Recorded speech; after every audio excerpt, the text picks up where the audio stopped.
الحمد لله نحمده ونستعينه ونستغفره ونؤمن به ونتوكل عليه ونعوذ بالله من شرور أنفسنا ومن سيئات أعمالنا من يهده الله فلا مضل له ومن يضلله فلا هادي له ونشهد أن لا إله إلا الله وحده لا شريك له ونشهد أن سيدنا ومولانا محمدا عبده ورسوله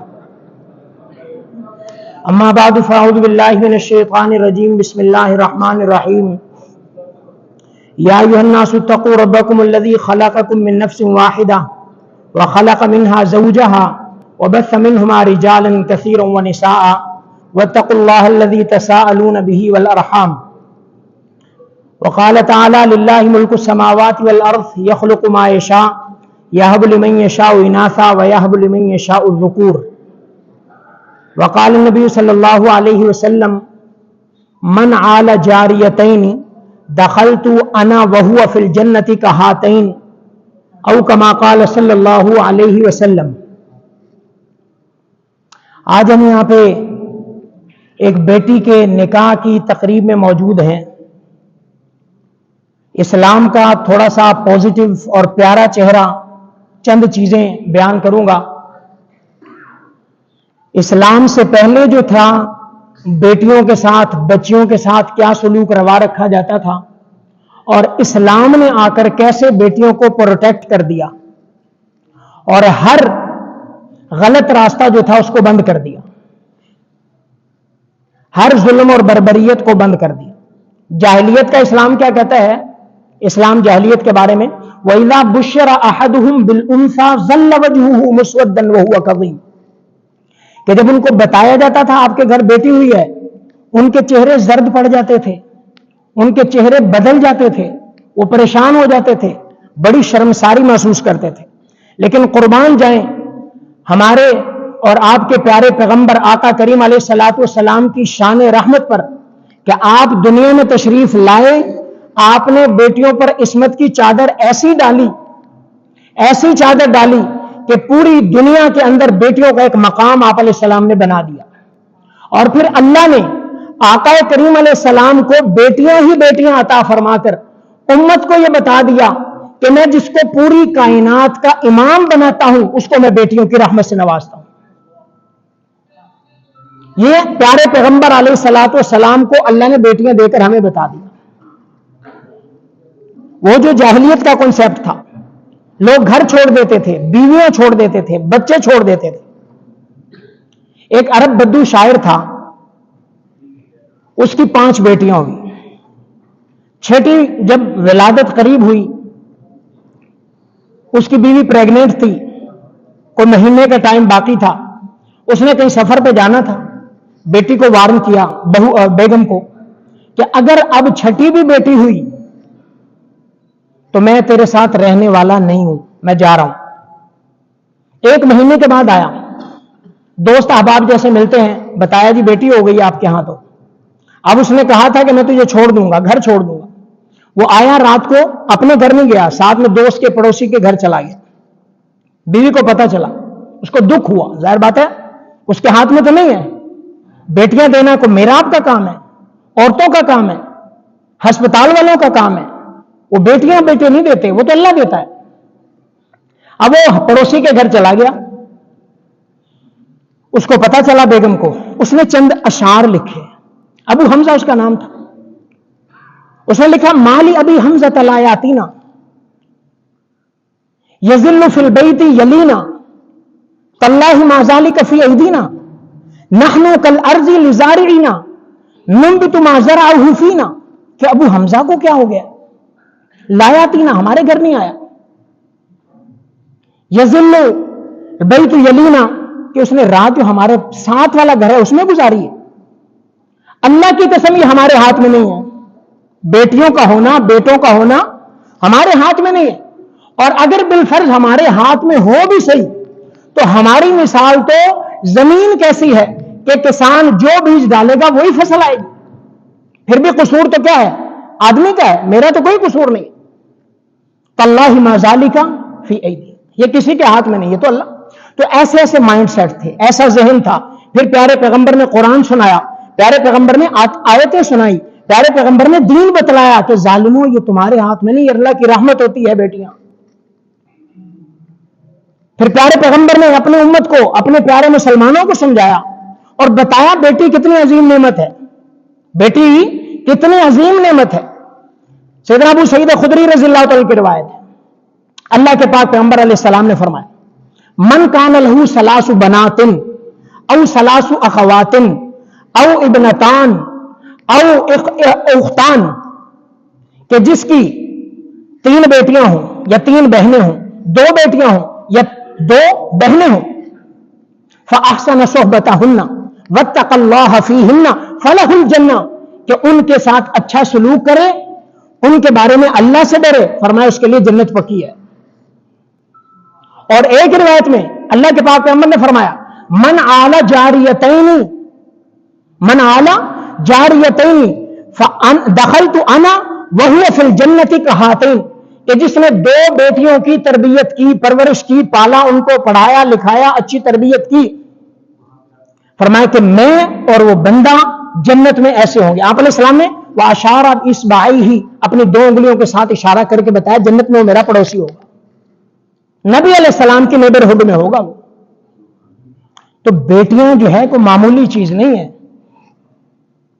اور پھر بیٹی جب کسی کے آنگن میں آتی ہے، باپ کے پاس آتی ہے، باپ کو سمجھایا اس کے اوپر نظر رکھ، تربیت کر، اس کے اوپر خرچ کر، پیار دے، محبت دے، جنت پکی۔ بھائیوں کو سمجھایا تمہاری بہنیں ہیں، باپ نہیں ہے، تم باپ کی جگہ ہو، ان کی تربیت کرو، ان کو پڑھاؤ لکھاؤ، ان کے ساتھ حسن سلوک کرو، جنت پکی۔ نکاح کر دیا باپ نے نکاح کر دیا، خاوند کو سمجھایا کہ اس کے ساتھ اچھا سلوک کر، جنت پکی۔ خیرکم خیرکم لأہلکم وانا خیرکم لأہلی، تم میں سے بہترین بندہ وہ ہے جو اپنے گھر والوں کے ساتھ اچھا ہے، اور میں تم میں سب سے زیادہ اپنے گھر والوں کے ساتھ اچھا ہوں۔ خیرکم خیرکم لنسائکم، تمہیں بہترین بندہ وہ ہے جو اپنی عورتوں کے ساتھ اچھا ہے۔ تو بیٹیوں کو ہر طرف سے سیکیور کیا، پروٹیکٹ کیا، بیٹی کو ہر طرف سے پیارے پیغمبر علیہ السلام نے عزت عطا فرمائی۔ اس لیے تو فاطمہ سے فرمایا بضعۃ منی، میرے جگر کا ٹکڑا ہے، میرے جگر کا ٹکڑا ہے فاطمہ۔ تو جن کو اللہ نے بیٹیاں دی ہیں، بڑی اللہ کی ان پر رحمت ہے۔ سینہ تان کر کہے کہ اللہ نے مجھے بیٹیاں دی ہیں، خوش ہو، بیٹیوں کی وجہ سے اللہ برکتیں عطا فرماتے ہیں، بیٹیوں کی وجہ سے اللہ رحمتیں عطا فرماتے ہیں، بیٹیوں کی وجہ سے اللہ مشکلات کو آسان کرتے ہیں، بیٹیوں کی وجہ سے اللہ عزتیں عطا فرماتے ہیں۔ تو اس لیے بیٹیوں کو کبھی بھی یہ سوچے بھی نہیں کہ حقیر نگاہ سے دیکھیں، کبھی بھی نہیں۔ اگر بیٹیاں کو بری چیز ہوتی، قابل نفرت ہوتی معاذ اللہ، تو کائنات کے امام کو اللہ بیٹیاں نہ دیتے۔ تو آج ہم جس رشتے پر بات کر رہے ہیں وہ ہے میاں بیوی کا، کہ جب یہ بیٹی بیوی بن جاتی ہے، خامند کو کہا اس سے خیال سے اتق اللہ فیہن، ان کے بارے میں اللہ سے ڈرنا، استوصوا بالنساء خیرا، ان کے ساتھ خیر والا معاملہ کرنا، یہ جیسے چل رہی ہیں ان کو سیدھا کرنے کی کوشش نہ کرنا، ان کے ساتھ نرمی سے برتنا۔ تو اس لیے، اور پھر یہ رشتہ تو ہے ہی ایسا ہے میاں بیوی کا، ہن لباس لکم وانتم لباس لہن، کہ وہ عورتیں خامند کا لباس ہیں، خامند عورتوں کا لباس ہے۔ اور لباس کیا ہے؟ ہم سب یہاں ماشاءاللہ عمدہ ڈریسز میں جو ہے ویل ڈریسڈ ہو کر بیٹھے ہوئے ہیں۔ لباس کیا کرتا ہے؟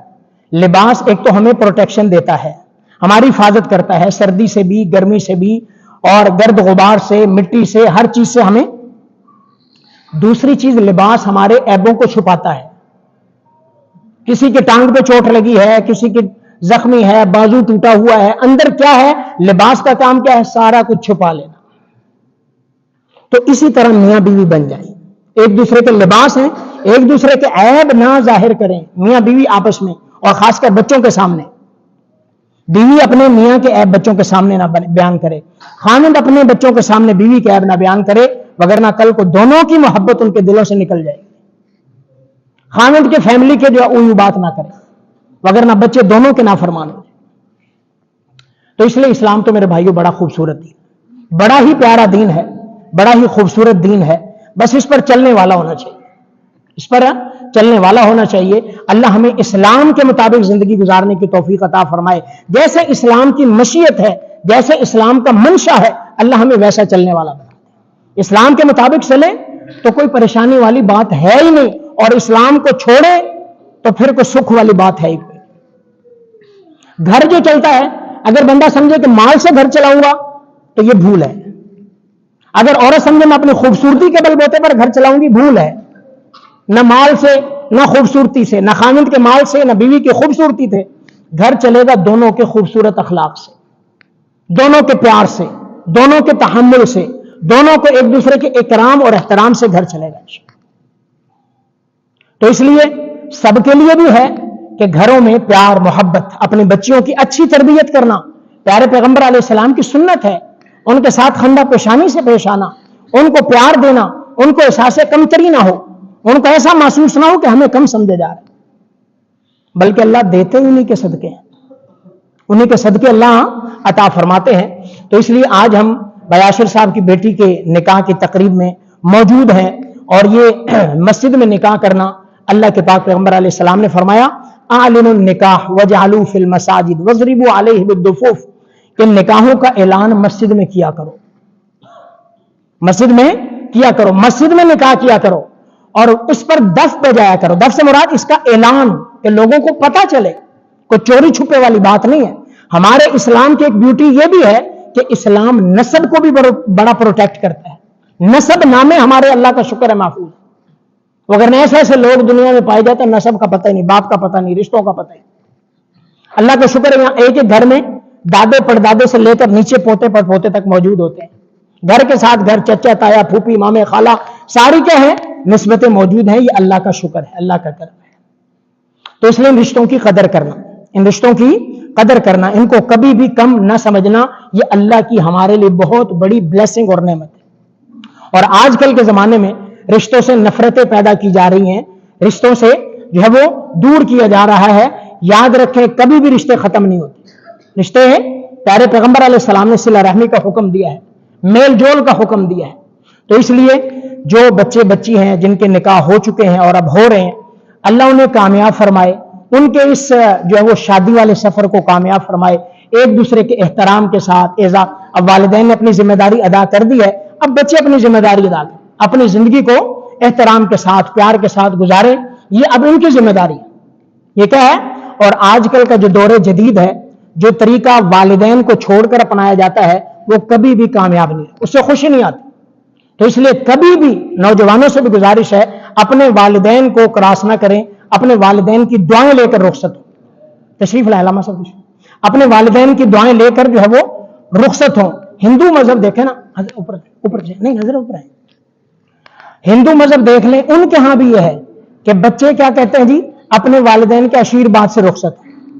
تو ہمارا تو اسلام ہے, ہمارا کیا ہے مذہب اسلام ہے خوبصورت. تو اس لیے کبھی بھی دنیا کے آج کل جو سوشل میڈیا کی لائف ہے یہ جو اس پر کبھی بھی نہ جائیں. والدین کی دعاؤں کے ساتھ, احترام کے ساتھ, پیار کے ساتھ رخصت ہو, اسی میں خیر ہے. اللہ رب العزت سے دعا ہے اللہ ہم سب کو عمل کرنے کی توفیق عطا فرمائے.